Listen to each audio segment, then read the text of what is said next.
Sorry sorry, অনুমতি ছাড়াই আপনার গান শুনছিলাম। ভয় পাবেন না, আমি আপনার কোনো ক্ষতি করতে আসিনি।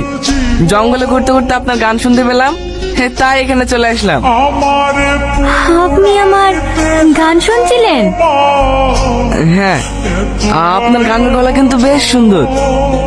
এই সত্যি? সত্যি অনেক সুন্দর গান করেন আপনি। আমি তো শুনতে শুনতে রাস্তায় হারিয়ে ফেলেছি। তাই? তাহলে বলুন তো আমি দেখতে কেমন? দেখতে আপনি অনেক সুন্দর, বিশেষ করে আপনার চোখ দুটো দেখলে যে কেউ আপনার প্রেমে পড়ে যাবে। আপনাকে তো আগে কখনো এই গ্রামে দেখিনি। কোথায় বাড়ি আপনার? আমি শহর থেকে এসেছি, আমার বন্ধুর গার্লফ্রেন্ডকে এই গ্রাম থেকে নিয়ে যাও। বল, কি বলছিলি?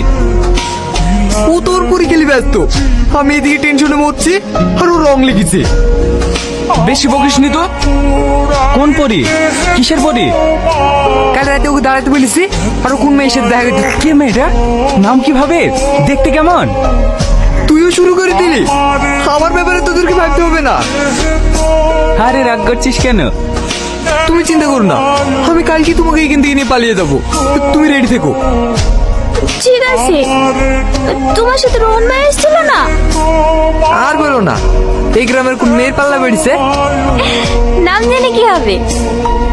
তোমার সঙ্গে এত কথা হলো, বন্ধুত্ব হলো, নাম জানতে হবে না? আমার নাম মেঘা, এই গ্রামেই বাড়ি। আর তোমার নাম? আমার নাম রোহান।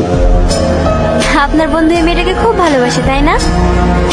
হ্যাঁ, ওদের 4 বছরের সম্পর্ক, খুব ভালোবাসে এক অপরকে। আচ্ছা মেঘা, তুমি কাউকে ভালোবাসো? না, তবে আমার বিয়ে ঠিক হয়ে আছে। নাম জিজ্ঞেস করলি, একটা ছবি তুলতে পারলি না? কিভাবে তুলবো? দুটো কথা হতে না হতেই তো সময় নেই বলে পালিয়ে যায়। তুই মেয়েটা গেলি পাগলা হয়ে গেলি। আমার মায়ের কথা একটু ভাব। কিচ্ছু ভাবার নেই, প্ল্যান তো রেডি। আজ রাতেই তুই ওকে নিয়ে পাল। এই সময় রোজ এখানেই তো থাকে। বাহ ভাই বাহ, সাব্বাস। কি হলো রে? আমি আসবো বলে আগে থেকেই ফোন করে বারণ করে দিয়েছিস। আমি বারণ করবো কেন? হয়তো বাড়িতে কোনো সমস্যা হয়েছে তাই আসতে পারেনি। কিরে, সেলিমকে বেঁচে রেখেছে, তুই কিছু বলিসনি? ওকে যেভাবে পিটছিল আমি ভয়ে যেতে পারিনি। আপনি তো এই গ্রামের মডেল, তাই না? হ্যাঁ, কিছু বলবে? যাকে বেঁচে রেখেছেন ওটা আমার বন্ধু, ওর হয়ে আমি ক্ষমা চাইছি। প্লিজ ওকে ছেড়ে দেন।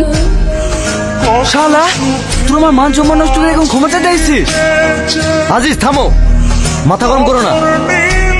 মাথা গরম করবো না মানে? ওদেরকে আমি শেষ করে ফেলবো। দেখো